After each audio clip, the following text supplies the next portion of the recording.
Hello दोस्तों, आज की वीडियो में हम सब पढ़ेंगे इंग्लिश की मात्राएं।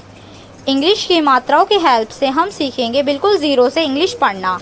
इंग्लिश सीखने के लिए सबसे पहले शुरुआत होती है मात्राओं से। मात्राओं की मदद से ही हम इंग्लिश को पढ़ पाते हैं और बोल पाते हैं। के का साउंड है का। के का साउंड होगा का। के एच ख। के एच का साउंड होगा ख। जी को बोलते हैं गा। जी का साउंड है गा। जी एच घ। जी एच का साउंड है घ। डी और आर अड़ा खाली। डी भी बोलते हैं इसे डा और रा भी बोलते हैं इसे। दोनों साउंड आते हैं इसके अंदर जब हम इंग्लिश की रीडिंग करते हैं या लिखते हैं। सी एच च। सी एच का साउंड है च। सी एच एच छ। सी एच एच का साउंड है छ। जे का साउंड है जा। जे एच झा। जे एच का साउंड है झा। फिर दोबारा अड़ा खाली में आएगा डी और रा यानी ड और रा। जब हम रीडिंग करते हैं या लिखते हैं तो अड़ा खाली में आएगा डा और रा। इसका साउंड भी अड़ा खाली में होता है। टी का साउंड है टा। जब हम इंग्लिश की रीडिंग करते हैं तो टा साउंड वर्ड या ता साउंड वर्ड को हम टी से कंपेयर करते हैं। टा के लिए भी जो स्वर आता है टी का आता है और ता के लिए भी जो स्वर आता है टी का आता है, वो हम आगे पढ़ेंगे।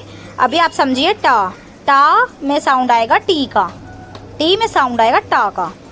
टी एच ठा। टी एच ठा को बोलेंगे। टी एच का साउंड है ठा। डी ढा डा। डा से डमरू। डी को बोलेंगे हम डा।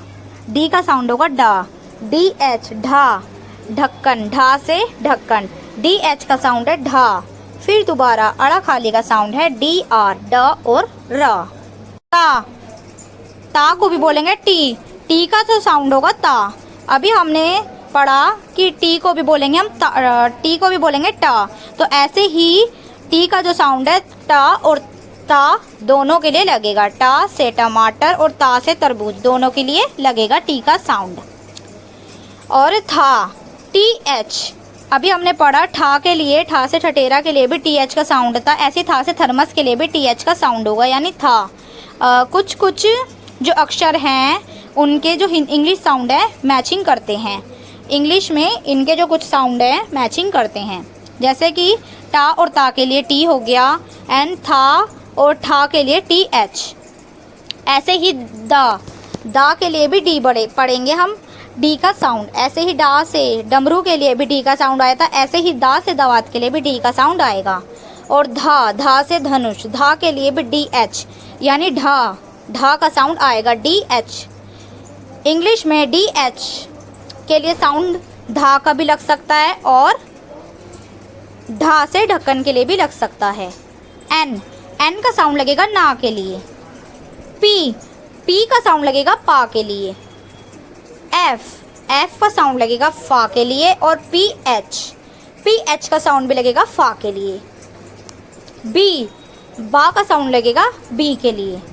बी एच भा से भालू। बी एच का साउंड लगेगा भा के लिए। एम लगेगा माँ के लिए।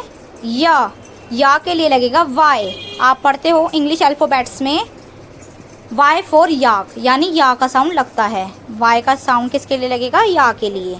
आर का साउंड किसके लिए लगेगा? रा के लिए। एल का साउंड लगेगा ला के लिए। और वी और डब्ल्यू वा के लिए लगेगा। हम पढ़ते हैं WHATCH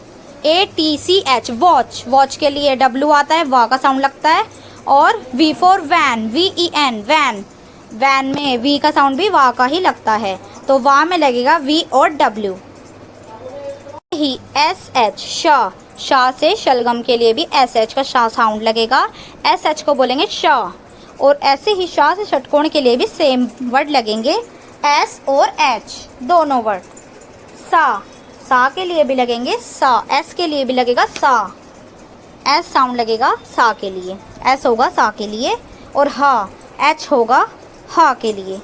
तो ये है इंग्लिश वर्ड्स का से लेकर हा तक। इनकी सहायता से ही हम इंग्लिश पढ़ सकते हैं और जान सकते हैं। इससे हम पढ़ भी सकेंगे और बोल भी सकेंगे, इन्हीं से इंग्लिश पढ़नी सीख पाएंगे। तो सबसे पहले आप इनके जो वर्ड्स हैं इसकी पहचान कीजिए और इसके इंग्लिश मीनिंग भी याद कीजिए। इंग्लिश को लिखने व पढ़ने के लिए आपको सबसे ज़्यादा हेल्प ये वर्ड्स करेंगे, ये साउंड करेंगे। तो ये है इंग्लिश के मात्राएं। अगर आपको वीडियो पसंद आए तो वीडियो को लाइक करना एंड चैनल को सब्सक्राइब करना। Thank you for watching my video. And अगली वीडियो में आप लोगों के लिए मैं लाऊंगी, जैसे हिंदी की मात्राएं पढ़ते हैं हम लोग, ऐसे ही इंग्लिश की भी मात्राएं होंगी। आ, ई, उ, इन सब की भी मात्राएं लाऊंगी मैं आपके लिए। तो thank you for watching my video.